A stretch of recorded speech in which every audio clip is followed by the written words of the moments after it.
खुदाम तेरा पाक कलाम नूर है, जिंदगी बख्श है। इसमें लिखे हुए हर लफ्ज के लिए खुदाम तेरा शुक्र अदा करते हैं, जो खुदाम तेरे पाक रूह की तहरीक से खुदाम मकाशफात और गहरे भेद तेरे बंदों पर आया हुए और इस मुकद्दस पाक कलाम में लिखे गए हैं। हर एक लफ्ज के लिए जो कीमती है, कीमती मौती है। खुदावंद तू खुदावंद अपने कलाम को आज हमारी जिंदगियों में नूर की माने चमका, ताकि खुदावंद इस कलाम के वसीला से हम दना दिल हासिल करें और खुदावंद तेरे कलाम के मुताबिक अपनी जिंदगियां बसर करें और खुदावंद तेरे बेटे हमारे खुदा यीशु मसीह को इज्जत और जलाल दे। खुदा बाप, खुदा बेटे, खुदा पाक रूह के नाम में आमीन। लास्ट जो 2 और 3 संडे है, उसमें हमने सीखा आजमाइशों के बारे में। उसमें हमने सीखा कि किस तरह से इबलीस जो है गिराया गया। हमने सीखा कि किस तरह से इबलीस जो है वो कलीसियों में काम करता है और ईमानदारों को गिरा देता है। हमने ओल्ड टेस्टामेंट से शुरू किया और हमने देखा कि किस तरह से इबलीस जो है वो काम करता हुआ हमें नजर आता है। आज मैंने चूंकि लास्ट टाइम ये कहा था कि इसको मैं 4 हिस्सों में डिवाइड करूंगा इस सरमन को, तो आज चूंकि चौथा संडे है तो आज हम इसको वाइंड अप करेंगे और फिर कभी इस पर मजीद बात करेंगे, क्योंकि क्रिसमस के आम शुरू होने वाले हैं और आगे चलकर हम क्रिसमस के मुतालिक जो है खुदा के पाक कलाम में से बयानात को और हवाला जात को पढ़ेंगे और उसमें से सीखेंगे। आज मैं बात करना चाहता हूं, जिस तरह से मैंने आपको पहले लास्ट 3 संडे जो सरमन हुए उनमें बताया कि किस तरह से इबलीस और उसके साथी फरिश्तगान को गिरा दिया गया, और जिस तरह से हवाला लास्ट संडे पढ़ा गया कि आसमान पर जंग हुई मिकाइल फरिश्ते और लूसीफर फरिश्ते के दरमियान, और जब उनके दरमियान जंग हुई तो उसके नतीजे में लूसीफर को और उसके जो साथी फरिश्तगान हैं उनको जमीन पर खुदा ने पटक दिया, उन्हें जमीन पर फेंक दिया। और वो फरिश्ते और वो एक फौज है जिसका जिक्र हमें इफ्सियों के खत में भी मिलता है। इफ्सियों का खत उसका 6ठा बाब और उसकी 12वीं आयत में लिखा है कि हमें खून और गोश्त से कुश्ती नहीं करनी, बल्कि हुकूमत वालों से, इख्तियार वालों से और तारीकी के हाकिमों से और शरारत की रूहानी फौजों से। तो रूहानी शरारत की जो रूहानी फौजें हैं वो इबलीस के वो साथी फरिश्तगान हैं जो आसमान पर से उसके साथ जमीन पर गिरा दिए गए, जो बाद में बहुत सारे मज़ाहिब जो है उनमें हम देख सकते हैं कि इनको देव कहा गया, इनको जिन्नात कहा गया, इनको बदरूहें कहा गया, इनको हम चुड़ैले, कई इनको बौने और कोई कुछ तरह से इनके नाम से वाकियत रखता है।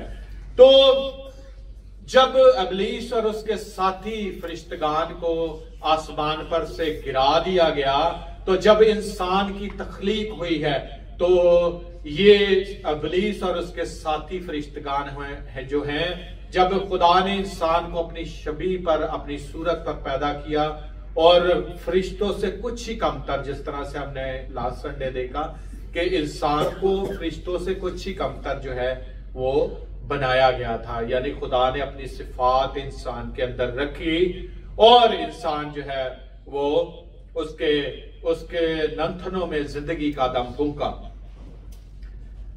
तो इबलीस बड़े कहर में था, इबलीस बड़े गुस्से में था कि खुदा ने एक अच्छी क्रिएशन की है, इंसान को अशरफुल मखलूकात बनाया।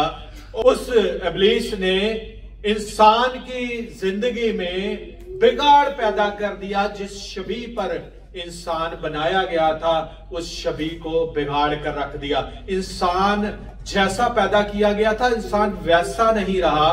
खुदा ने जब इंसान को बनाया तो क्या कहा कि अच्छा है। खुदा ने कहा कि इंसान को बनाने के बाद खुदा के अल्फाज हमें पैदाइश की किताब में मिलते हैं कि अच्छा है, यानी खुदा ने पसंद किया इंसान को बनाकर। और फिर हम देखते हैं कि इब्लीस ने उस छवि को बिगाड़ दिया और इंसान की छवि जब बिगड़ गई तो उसकी जिंदगी में बिगाड़ आ गया। आगे चलकर हम देखते हैं कि ना सिर्फ आदम की जिंदगी में गुनाह मुंतकिल हुआ, आगे चलकर हम देखते हैं कि जमीन पर पहला कत्ल हो जाता है कि काइन ने अपने भाई हाबिल का कत्ल कर दिया। अब वो गुनाह जो है वो बढ़ना शुरू हो गया है। इब्लीस ने और काम करने शुरू कर दिए हैं कि अब जमीन पर जो है वो कत्ल गारत का आगाज शुरू हो गया कि काइन ने अपने भाई हाबिल का कत्ल कर दिया। और उसके बाद हम देखते हैं कि खुदा इंसान को बनाने से मालूल हो जाता है। जो है गुनाह जो जब बढ़ना शुरू हो जाता है, फिर हम देखते हैं कि लूत जो है, लूत की कहानी भी हम पढ़ सकते हैं पैदाइश की किताब में कि वहां पर सदूम और अमूरा जिसे हम बाइबल मुकद्दस में देख सकते हैं कि वहां पर भी बदी जब बहुत बढ़ गई तो खुदा ने आसमान से आग और गंधक को नाजिल किया। पहले खुदा इंसान को बनाने से पछताया। खुदा ने वो क्रिएशन जिसको खुदा ने कहा था कि अच्छा है, लेकिन जब गुनाह उनकी जिंदगी में आ गया, जब उनकी सूरत बिगड़ गई, जब उनकी वो हालत जिसमें उसे पैदा किया गया था जब वो तब्दील हो गई तो खुदा इंसान को बनाने से मालूल हुआ। अगर हम देखें तो पैदाइश की किताब के 6 बाब में मिलता है कि जब नस्ल इंसानी पर खुदा की नजर हुई तो खुदा ने देखा कि बदी बहुत बढ़ गई, गुनाह बहुत बढ़ गया, तो खुदा ने कहा, खुदा इंसान को बनाने से मालूल हुआ कि मैंने इस क्रिएशन को क्यों बनाया। और उसके बाद खुदा ने जमीन पर तूफान भेजा और खुदा ने कहा कि मैं इस इंसान को खत्म कर डालूंगा, ना सिर्फ इंसान को बल्कि तमाम जानदारों को जो इस दुनिया में हैं। लेकिन नूह खुदा की नजर में रास्तबाज निकला, तो नूह को छोड़कर, उसके खानदान को छोड़कर और वो जानदार और वो जानवर जो कश्ती के अंदर एंटर हुए, उनके अलावा खुदा ने तमाम रोहे जमीन पर से इंसानियत को खत्म कर डाला, क्योंकि खुदा जो है नाराज हुआ कि इंसान ने अपनी छवि को किस तरह से बिगाड़ लिया। और जिस तरह से मैंने लास्ट टाइम फरिश्तों पर बात की, एंजल्स पर बात की, तो हम देखते हैं कि सदूम और जो अमूरा है, गमोरा जिसे इंग्लिश में कहा जाता है, सदूम और गमोरा, और उसमें हम देखते हैं कि 2 फरिश्ते जो हैं वो लूत के पास आते हैं। इस कदर गुनाह बढ़ गया था। आज हम हर दौर में हर लोग अपने अपने दौर में कहते हैं जी बदी बहुत बढ़ गई, शरारत बहुत बढ़ गई, गुनाह बहुत बढ़ गया। लेकिन बाइबल के उस वक्त में भी गुनाह जो है वो बहुत पीक पर चला गया था, यहां तक कि 2 फरिश्ते लूत के पास आते हैं। और क्या होता है कि जब वो 2 फरिश्ते इंसानी भेद में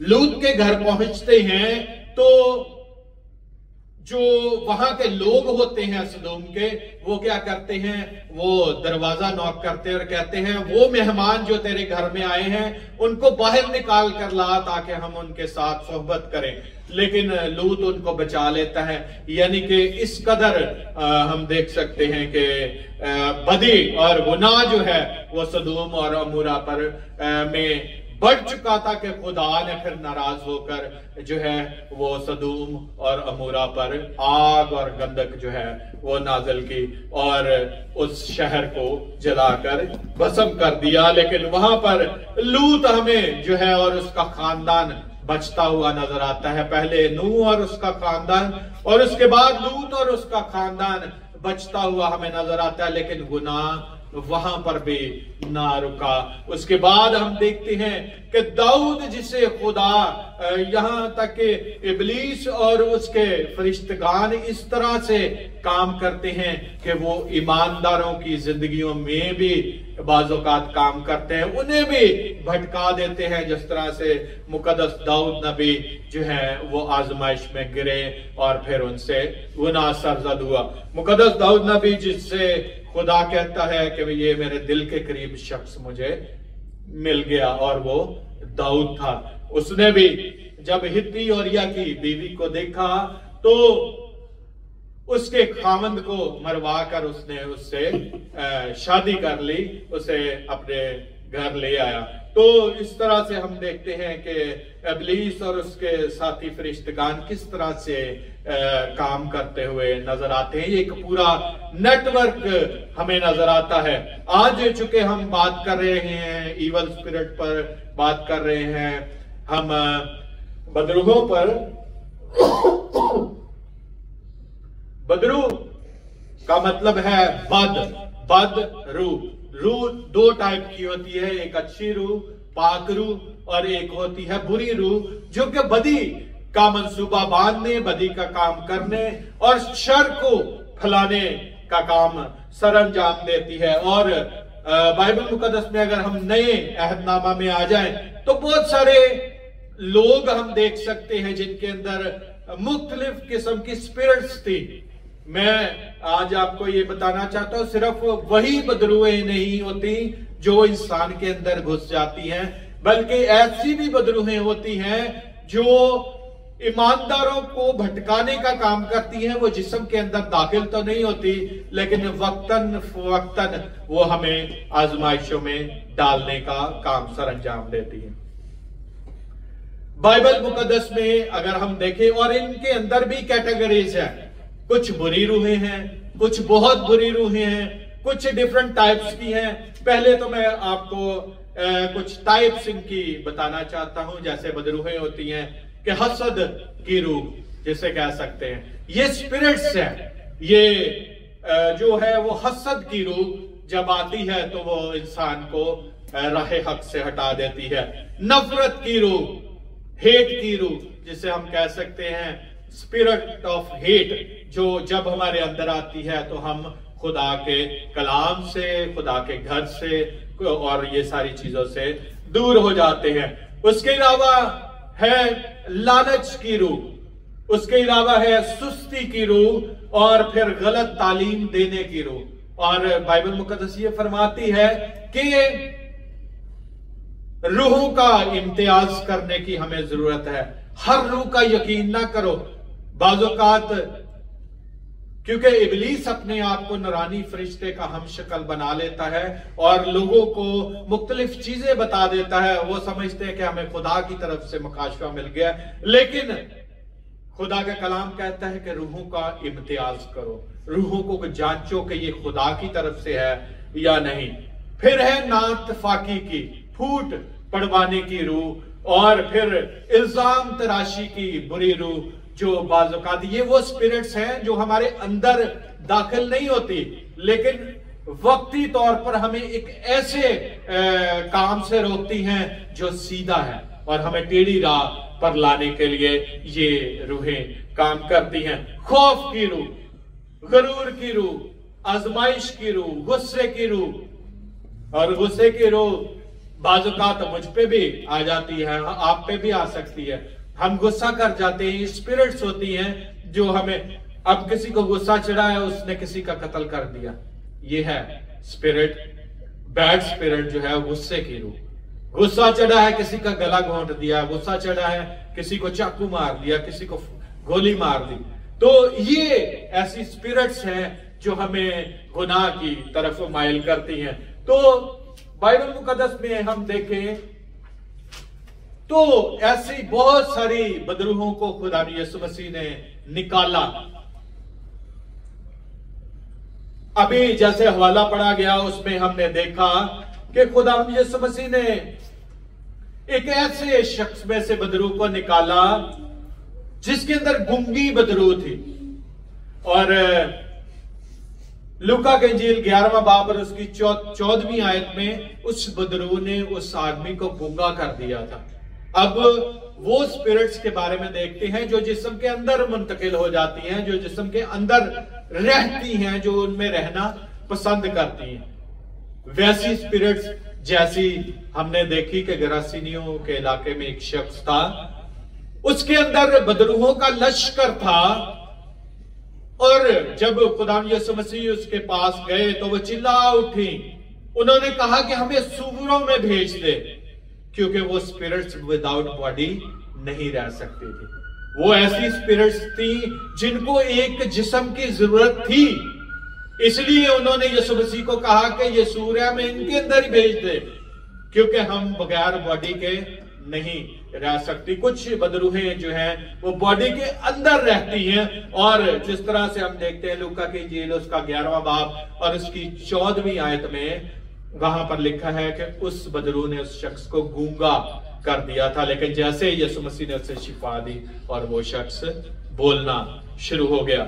उसके बाद हम देखते हैं कि मरकस की इंजील उसका 1 बाब और उसकी 23वीं आयत पे हमें पता चलता है कि नापाक रूह जो है वो चिल्ला उठती है कि हमें तुझसे क्या काम, और वो उसे मरोड़ कर निकल जाती है। वो वही लड़का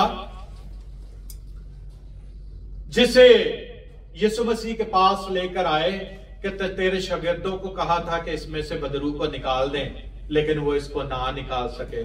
यीशु मसीह ने कहा, ऐ कामिल कादो, मैं कब तक तुम्हारे साथ रहूंगा। यीशु मसीह ने उनको सिखाया कि ये किस्म दुआ के बगैर नहीं निकल सकती, इसके लिए स्पेशल तैयारी करनी पड़ती है। कुछ बदरूहें हैं जो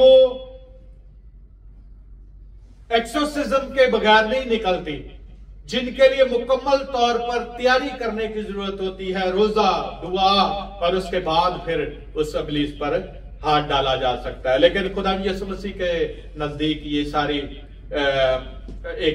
कोई भी मामूली चीज थी, खुदा यीशु मसीह उनको झड़कते थे और बदरूहें उनमें से निकल जाती थी। लेकिन मैं और आप, हमारे लिए ये इंतहाई मुश्किल काम है। विदाउट होली स्पिरिट के, विदाउट खुदा के कलाम के, खुदा के रूह के वसीला के बगैर अगर हम किसी भी बदरू गिरफ्तार पर हाथ डालेंगे तो वो हमें नुकसान पहुंचा सकती है। जिस तरह से हमने देखा इमाल की किताब में,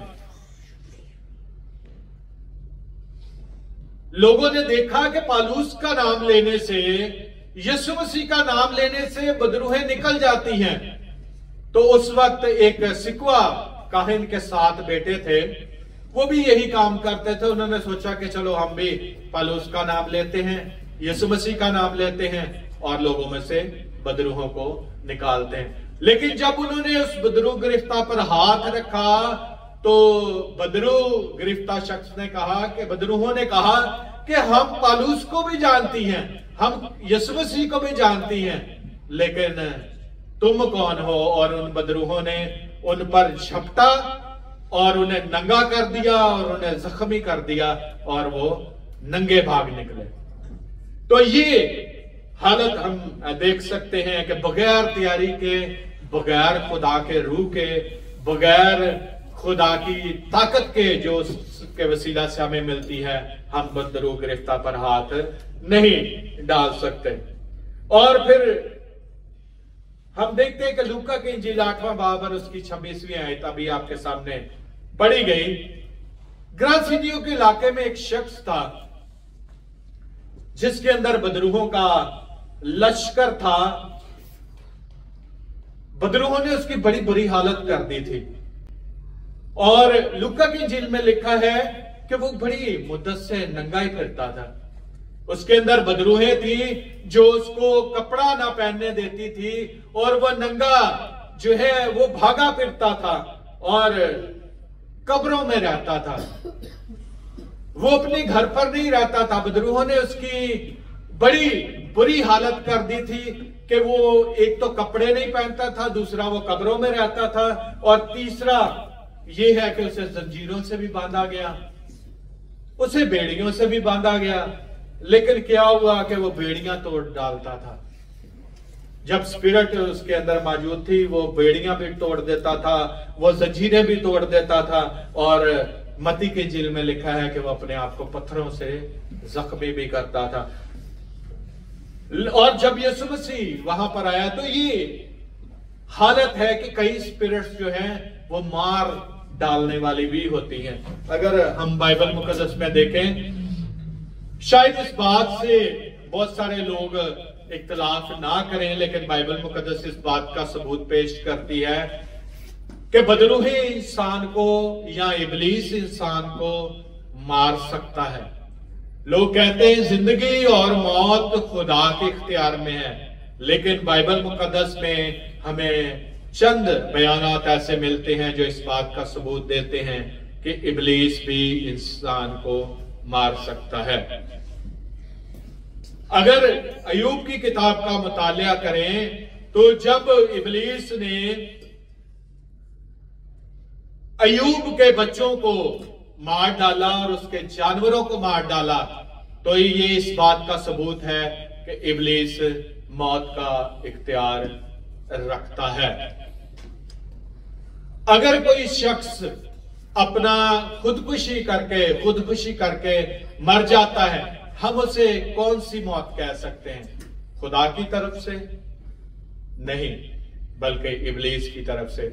या कोई शख्स ड्रग्स लेकर उसकी डेथ हो जाती है, तो हम क्या कह सकते हैं कि ये खुदा की तरफ से मौत थी? नहीं, बल्कि इब्लीस की तरफ से।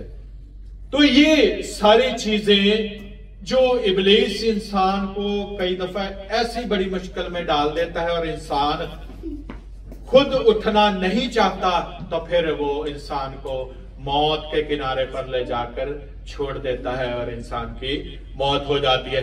लेकिन ये बात याद रखें कि ईमानदारों को हाथ लगाने से पहले इब्लीस, अय्यूब की किताब में हम देखते हैं कि खुदा से इजाजत लेता है और कहता है कि मैं कैसे उसके पास जा सकता हूं, अय्यूब के पास कैसे उसकी आजमाइश कर सकता हूं, कैसे उसे ट्रबल में डाल सकता हूं, जबकि उसके घर के गिर्द तो तूने एक वॉल बना रखी है, प्रोटेक्शन वॉल बना दी है, और उसके घर के गिर्द जो बाढ़ है, मैं उसको क्रॉस नहीं कर सकता। ईमानदारों को छूने के लिए इब्लीस को मुकम्मल तैयारी करनी पड़ती है, क्योंकि इब्लीस के खिलाफ ईमानदारों के पास बहुत सारे हथियार मौजूद हैं। इसके अलावा अगर हम नए अहकामा में देखें तो खुदा यीशु मसीह ने मरियम मगदलीन में से 7 बदरूहों को निकाला था। तो रूहें ना सिर्फ एक एक करके, बल्कि लश्कर में बहुत सारी तादाद में भी इंसानी जिस्म में दाखिल होती हैं, और जिसके अंदर ज्यादा तादाद में दाखिल होती हैं, वो उसे मारकर ही दम लेती हैं। यही हाल शायद गरासीनियों के इलाके के रहने वाले शख्स का होता, जिसे बदरू नंगा घुमाए फिरती थी, जो बियाबान में दौड़ता फिरता था, अपने आप को पत्थरों से जख्मी करता था, लोग उसे जंजीरों से बांधते थे, लेकिन वो बेड़ियां तोड़ डालता था और वो बदरू जो है उसको मार कर ही दम लेती। लेकिन खुदा यीशु मसीह ने उसकी जान बचाई। और हम देखते हैं कि इसी तरह से इब्लीस जो है, उनके अंदर दर्जाबंदी भी है। कुछ रूहें बुरी हैं, कुछ बहुत बुरी हैं। अभी आपके सामने हवाला पढ़ना चाहूंगा। लिखा है मत्ती के इंजील उसका 12वां बाब और उसकी 43वीं आयत में लिखा है, जब नापाक रूह आदमी में से निकलती है तो सूखे मकामों में आराम ढूंढती फिरती है और नहीं पाती। तब कहती है, मैं अपने उसी घर में फिर लौट जाऊंगी जिससे निकली थी, और आकर उसे खाली और झड़ा हुआ और आरास्ता पाती है। और फिर जाकर 7 रूहें अपने से बुरी हमरा ले आती है। क्या करती है? जब नापाक रूह आदमी में से निकलती है तो सूखे मकामों में आराम ढूंढती फिरती है। सूखे मकाम क्या है? झड़े हुए जिस्म, खाली बॉडीज, वीरान सुनसान दिल, ऐसी बॉडी जो खुदा के कलाम से खाली, ऐसे जिस्म जो मोहब्बत से खाली, ऐसी जहन जो नजात से खाली, ऐसे मकामों की तलाश करती है। जब लिखा है कि जब बुरी रूह आदमी में से निकलती है तो वो इस तरह की बॉडीज तलाश करती है जो खुदा से बिल्कुल दूर हो, और जब नहीं पाती तो जिस शख्स में से निकली है वो रूह कहती है कि मैं उसी शख्स के पास वापस चले जाऊंगी। जैसे मैंने शुरू में बताया कि रूहें तो मुख्तलिफ किस्म की हैं, हसद की, लालच की, सुस्ती की, नातफाकी की, खौफ की, इल्जाम तराशी की, ये तो डिफरेंट स्पिरिट्स हैं। जब स्पिरिट्स, बैड स्पिरिट्स किसी के अंदर से निकलती है तो वो फिर खाली जगह तलाश करती, जब नहीं पाती तो वापस उसी बॉडी में आने की कोशिश करती है। जब बैड हैबिट्स या बुरी आदत, बुरी चीजें हमारी जिंदगी से दूर हो जाती हैं तो वो एक दफा फिर हमारे पास वापस आती है और उस शख्स को खाली और झड़ा हुआ पाकर अपने साथ साथ और बुरी रूहों को अपने साथ ले आती है। यहां पर लिखा है अपने से भी बुरी स्पिरिट्स को वो अपने साथ ले आती है। जब अब ये पानी की बोतल है, जब इसमें से पानी निकल जाएगा तो ये बोतल खाली रह जाएगी, फिर इसके अंदर मैं नया पानी भर सकता हूं क्योंकि इसके अंदर पानी भरने की गुंजाइश है। लेकिन जब ये खाली हो जाती है, जब इसमें से बुरी रूह निकल जाएगी, जब इसमें से पानी निकल जाएगा, तो फिर मुझे क्या करने की जरूरत है कि अब इसके अंदर, क्योंकि ये पानी से भरी है, इसके अंदर और पानी मुंतकिल नहीं हो सकता। लेकिन जब ये एम्प्टी है तो इसके अंदर मैं पानी भी डाल सकता हूं। तो जब बुरी रूह किसी शख्स में से निकलती है तो वो खाली हो जाता है। तो जरूरत उस वक्त इस बात की होती है कि हम उस बदन को खुदा के पाक रूह से भर लें, खुदा के कलाम से भर लें, खुदा की कुव्वत और ताकत से भर लें, ताकि जब वो रूह वापस हमारे पास आए तो अपने से 7 और बैड हैबिट्स हमारे उसके साथ लेकर आए और उसके साथ और ज्यादा 7 बुरी बदरूहों को लेकर अपने साथ हमारे बॉडी में दाखिल होने के लिए आए, तो हमारा बदन पहले ही भरा हो, हमने पहले ही खुदा के सब हथियार पहने हो ताकि उन 7 का, उस एक का मुकाबला हम बड़े बेहतर तौर पर कर सके। तो यही खुदा का पाक कलाम फरमाता है कि हमें खून और गोश्त से कुश्ती नहीं करनी, हमें जो है वो लोगों के साथ मारधाड़ नहीं करनी। अभी इब्लीस का काम हम देखें, पूरी दुनिया में जंगो जदल है, थोड़ी सी बात होती है कंट्रीज में जंग लग जाती है, ये इब्लीस की तरफ से है। उसके साथी फरिश्ते और इब्लीस मिलकर आज कलीसियाओं को तोड़ रहे हैं, कलीसियाओं को जो है वो बर्बाद कर रहे हैं, उनमें फूट डल रही है और मुख्तलिफ फिरकाजात बन चुके हैं। और हम देखते हैं कि कोई लोग कहते हैं, अब मॉर्मन्स की बात करूं तो मॉर्मन्स अपने साथ लफ्ज लगाया है चर्च ऑफ जीसस क्राइस्ट, लेकिन क्या वो मसीह की सही तालीम पेश करते हैं? आप उनके साथ बैठे, वो आपको कायल करना शुरू कर देंगे, और ये भी इब्लीस के सारे हथियार हैं। उनकी तालीम ये है कि यीशु मसीह अच्छा उस्ताद तो है, अच्छा आदमी तो है, लेकिन वो खुदा का बेटा नहीं।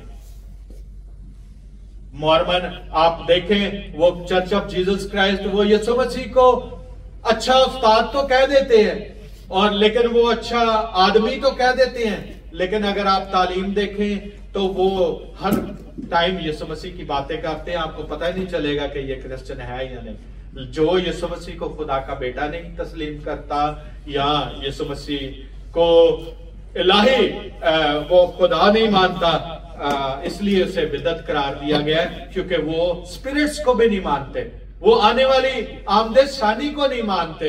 ये बातें हमें सीखने की जरूरत है कि इब्लीस किस तरह से मसीह के कलाम को जो है वो बांटता है। ये इब्लीस का एक हथियार है। जिस तरह से वो हथियार इस्तेमाल करता हुआ यीशु मसीह के पास आकर कहता है कि लिखा है, जिस तरह जबूर में लिखा है कि तू अपने आप को नीचे गिरा दे, लिखा है कि वो तुझे अपने हाथों पर उठा लेंगे ताकि ऐसा ना हो कि तेरे पांव को पत्थर से ठेस लगे। तो इब्लीस कलाम को जानता है। जैसे मैंने हिजकिय्याह की 28वें बाब की तलावत की 2 संडे पहले, उसमें पढ़ा था कि वो खातमुल कमाल दानिश से मामूर है। वो जानता है, उसके पास ऐसा इल्म है जहां पर हिकमत और दानिश और अकल खत्म हो जाती है, वो उसके पास मौजूद है। और ये हथियार बनाकर इस्तेमाल करता है। और ओनली जीसस की तालीमात को देख लें या आप ओनली गॉड की तालीमात देख लें, तो ये सारी बिदतें इन्होंने मसीह को बांट दिया है डिफरेंट फिरकों में, डिफरेंट तालीमात में। और यही इब्लीस और उसके साथी फरिश्तगान का काम है कि वो कलीसियाओं को मुख्तलिफ तालीमात में बांट दे और लोग असल तालीम से हटकर गलत तालीम की तरफ चले जाएं। आज भी इब्लीस और उसके साथी फरिश्तगान मिलकर एक नेटवर्क के तौर पर काम करते हैं और मुख्तलिफ किस्म की बैड स्पिरिट्स, मुख्तलिफ किस्म की ईवल स्पिरिट्स जो हैं वो जिंदगी में हमारे सामने आती रहती हैं। जरूरी नहीं कि वो किसी शख्स के अंदर ही घुस जाएं और उसकी बॉडी को इस्तेमाल करें, बल्कि गाहे बगाहे वो हमारे सामने कोई शख्स हो सकता है, हमारे साथी हो सकता है, हमारे पास हो सकता है, या हम किसी ट्रबल में आ सकते हैं। तो ये सारी चीजों का मुकाबला करने के लिए हमें खुदा के सब हथियार बांध लेने की जरूरत है। जिस तरह से इफ्सियों के खत में लिखा है, खुदा के सब हथियार बांध लो ताकि उसका मुकाबला कर सको। और खुदा करने की ये तौफीक ईमानदारों को बख्शता है। इब्लीस आपको मुश्किल में डाल तो सकता है, लेकिन वो आपको खुदा की कुदरत है, खुदा की पावर है, खुदा की मोहब्बत है कि वो ईमानदारों को उठा खड़ा करता है, उन्हें बहाल करता है। खुदा के पास बहाली मौजूद है। जरूरत इस बात की है कि हम उसका मुकाबला करें और उस रूहानी जंग को लड़ते रहें, क्योंकि हमें खून और गोश्त से कुश्ती नहीं करनी, बल्कि शरारत की रूहानी अफवाज से। और जब हम दिन ब दिन इन चीजों से बाहर निकलते जाएंगे तो फिर ग्लोरिफिकेशन का अमल शुरू होगा, फिर हम पकीजगी के अमल में से गुजरते हुए जो है वो जलाल की तरफ बढ़ेंगे। सो खुदा आज के कलाम के वसीला से मुझे और आपको बरकत दे। आइए हम अपने सरों को झुकाएं और दुआ करें। खुदा बाहसियत इंसान हम कमजोरी की हालत में होते हैं, हम कमजोर हैं, हमसे गलतियां, कोताहियां, गुनाह बेसरजद हो जाते हैं, लेकिन खुदा तू मोहब्बत करने वाला खुदा है और खुदा तू हमारी तमाम कमजोरियों पर हमें फतह पाने की कुव्वत और ताकत बख्शता है। तेरे बगैर खुदा हम कुछ भी नहीं, तू अंगूर का हकीकी दरख्त है और हम डालियां हैं। खुदा तू हमें कुव्वत दे, हमें ताकत दे ताकि इब्लीस का मुकाबला दिलेरी के साथ करें, उसके तमाम जलते हुए तीरों का मुकाबला कर सकें और वो आजमाइशें जो हमारी जिंदगी में खुदा रोज बरोज आती हैं उनका मुकाबला खुदा तेरे कलाम के मुताबिक कर सके। खुदा तू हमें हिकमत दे, हमें कुव्वत दे, हमें ताकत दे, ताकि खुदा हम बड़े दिलेरी के साथ खुदा अपने दुश्मन का मुकाबला कर सके और खुदा उस पर फतह हासिल करके तेरे बेटे यीशु को इज्जत और जलाल दे। दुआ सुनो, कबूल कर, मसीह यीशु के नाम में, आमीन।